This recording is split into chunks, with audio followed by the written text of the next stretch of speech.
Tēnā koutou katoa. It is Eugene here. And Matt. We're just sliding into the DCR feed with another little excerpt from our DCR Aid Station podcast, which is available for our full subscribers and came out on Wednesday. But this bit was a conversation with our mate Kerry Suter, and it's an update to a conversation we had with him a couple of weeks ago. Yeah, a beautiful, powerful conversation with someone who has been with Tarawera Ultra Trail from the jump and who sadly missed this year. We know that, but, you know, Kerry in his indefatigable way is honest and open about the whole thing, so please enjoy.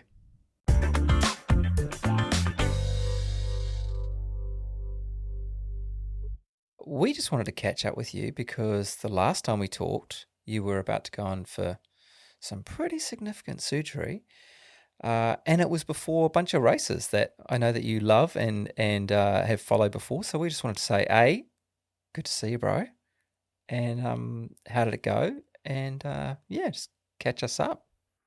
Yeah, that was pretty mega. So bringing everyone up to speed, because those who don't know and are just sort of jumping in a couple of years ago, I decided I would do half a forward flip off my mountain bike, and I broke my C4 in my spine, which is very, very high. So my level of disability is, I've been assessed at 86% non-functional. So I've got about 14% of my body.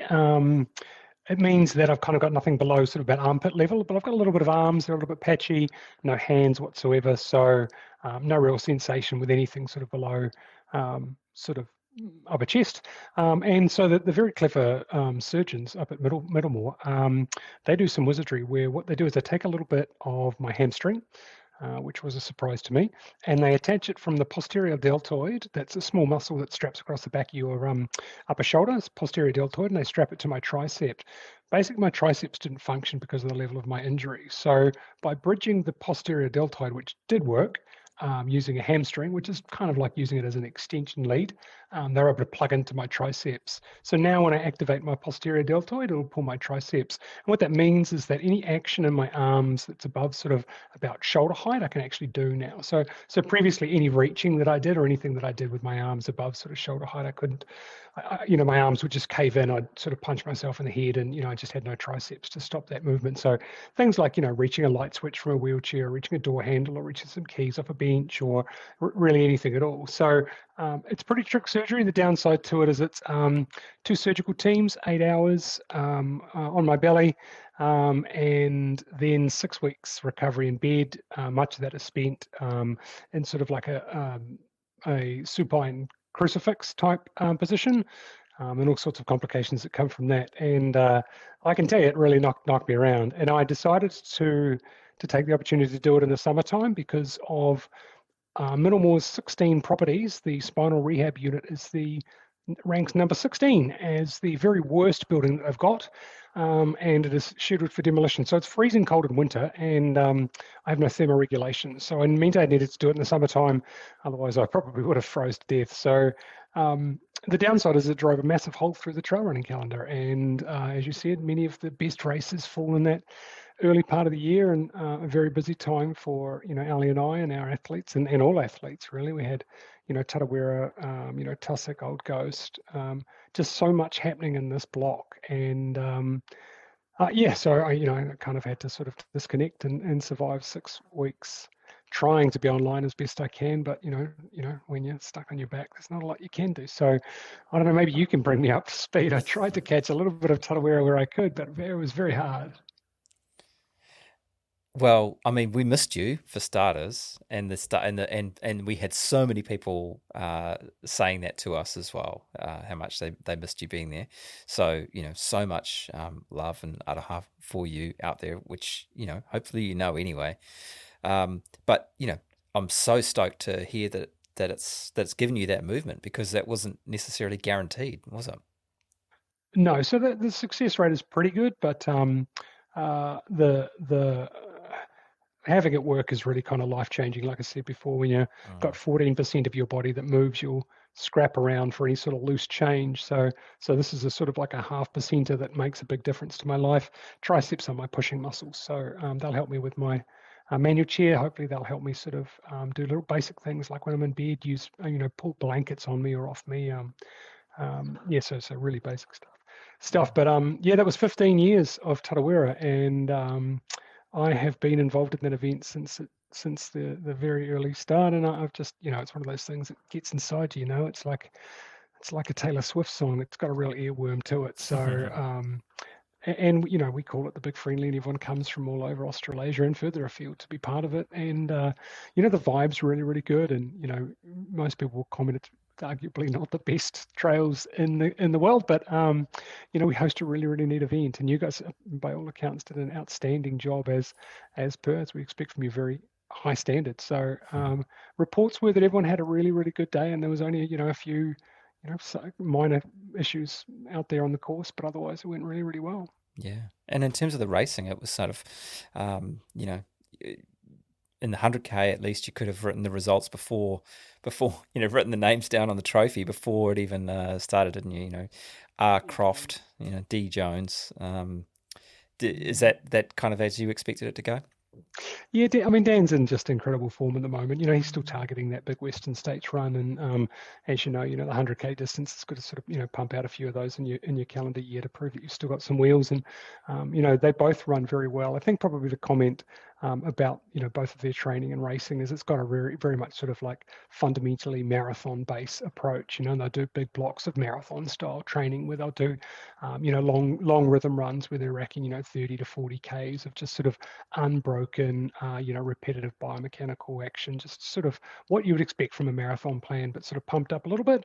And then they sort of put in some specificity towards the end, and a little bit harder for Ruth because she's been a bit varied with her focuses on UTMB and some of the hillier, harder runs. But I mean, she's just at such an incredibly high standard. I feel like the mantle that Ruby Muir put down, Ruth Croft has picked up and run with, and we're so lucky in New Zealand to have such incredibly talented athletes. The level is disproportionately high if you look at it on the global scheme of things. Even if you only to skim just the Western States types results, we've done very, very well, and long may it continue, but probably steeped in a little bit of the echoes of Arthur Lydiard perhaps. Absolutely.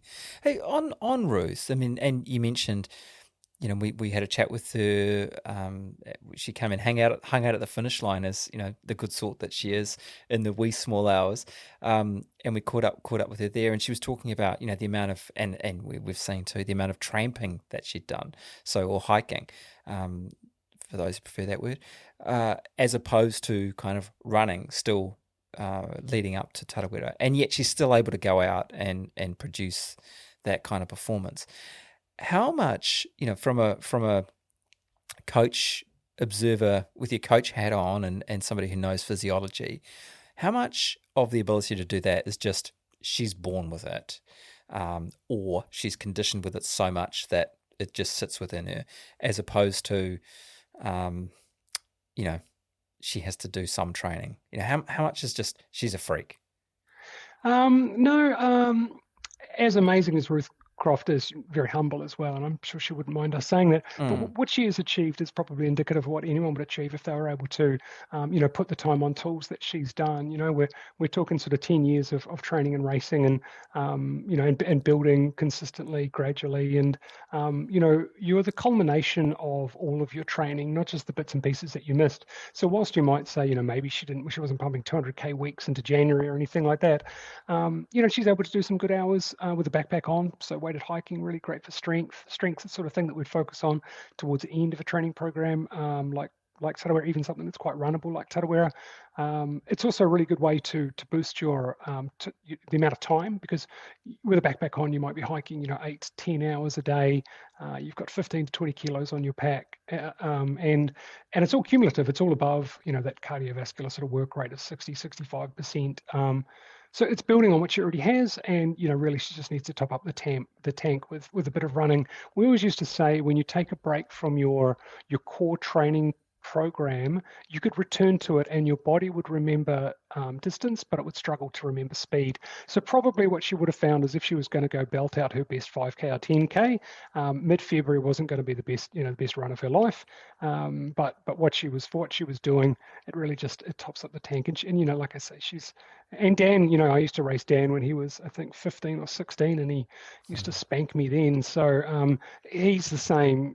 It's as much as we want to, see these results for 1 or 2 years of training, it's a long process. It's that 10,000 hours. And Martin Cox will echo it as well. He'll say that, show me an athlete in 10 years and I'll show you the champion. It's one of those things that if you do it right and you mix your running with some training, with some structure, with some, purposeful work, you can achieve great things. And no, she's no freak. And I don't want to say I can never be like Ruth, because if you are new to the sport and, just about at any age now, you can get in and give yourself the 2 years, the 5 years, the 10 years of structured work and see where it takes you. And if it is, if it's good training, you'll achieve great things. I mean, I was a portly IT guy at age 29, and after 3 or 4 years of running, I was 31 minutes for 10K, and it was just good work. And I don't think there was anything exceptional about me. I just I read the books, I did the research, I put the work in, and Ruth's very, very smart with her training, and so is Dan. So credit to them both. It's almost you really can't say they're a product of some genetic freak, because it almost belittles the work they've done in some regard, right? So we have to be very careful when we do that too. Yeah. Well, let's not forget also. Right? Sorry, Matt. Yeah. Well, no, let's not also forget that Ruth went through the collegiate system in the US. So even she's got that, and she talked about it as well. Like when she came out of that, she was like, I hate this. I'm going to I'm going to Taiwan to do something else. But that structure, that work, that care, and she said as much in the Q&A with us, didn't she, Eugene? She said, I'm not at peak fitness, and this is a good sort of placeholder for the for the season, and to sort of see where we go from here. So how are you holding up, man? It's been nice talking about Tarawera. It's been nice. What was not to put too fine, that must have been, and just naming it, that must have been rough as guts, man.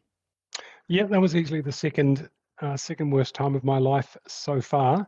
Being back in Middlemore and going through that surgery and being in the rehab unit, you're sharing a hospital room with with people that snore, and the guy in my room would sing a Rhinestone Cowboy in his sleep for an hour, and he would snore and he would talk. At one point, I think in the middle of the night, he said, "Kerry, have you ever driven a digger before?" And I was like, "What? I can't see him. He's behind a curtain." I'm like, "What? No." And he's like, "Of course you haven't. You don't even know where your bloody house is." And I'm like, "What?" He just has these, and so you're trying to sleep. The nurses are coming in to see you every couple of hours to turn you so you don't get bed sores. And,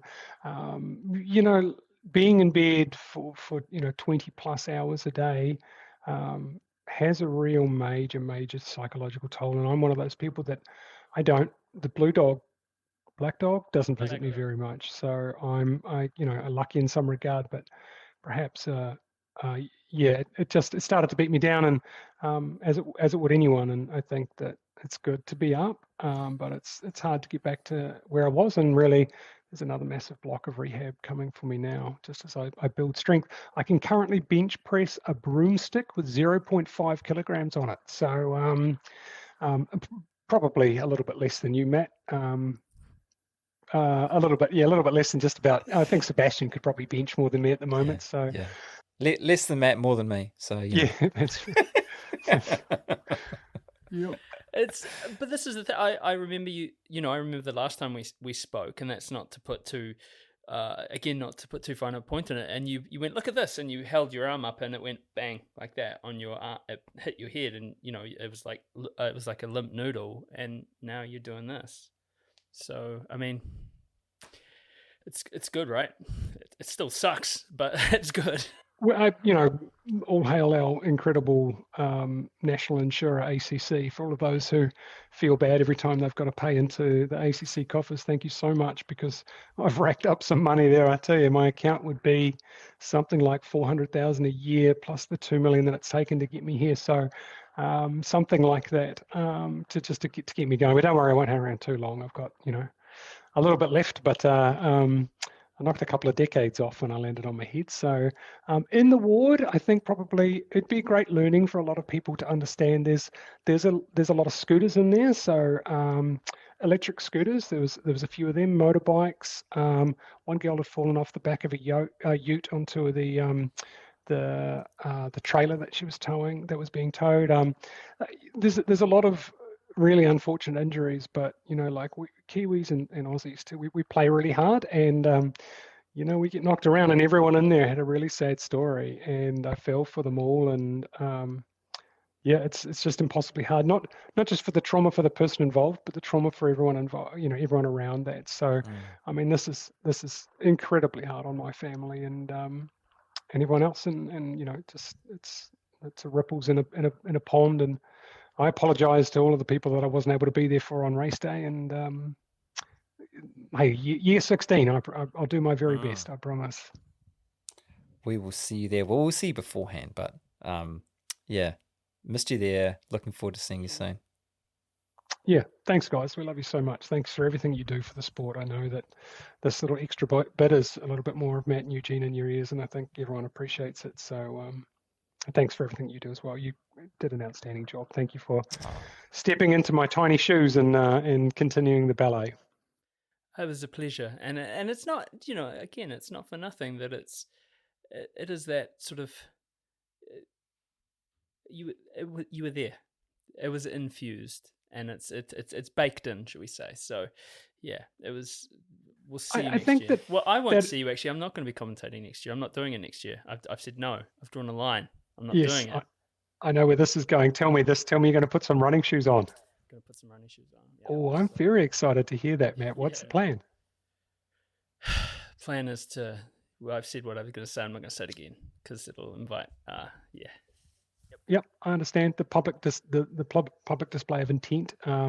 I'm juggling. I'm sort of jangling this in front of him for a year. Yeah, I'm still wearing mine. It got cut once during my surgery, and it's been on me ever since. So it means a lot. It's funny that Pounamu, that talkie, when you're in Australia, you could be on the Gold Coast with some trail runners, and you'll see someone's got one of those on, and you look at them in that knowing way that I know what you went through to get that, and it's so hard, and it's a very, very special thing. It's so great that the event does that, and people appreciate it and cherish it, and it's definitely a standout thing. Thanks, Paul and Tim, for everything you did to grow the event to what it is today. Absolutely. All right, see you soon. Thanks, Dean. Thanks, Rigby.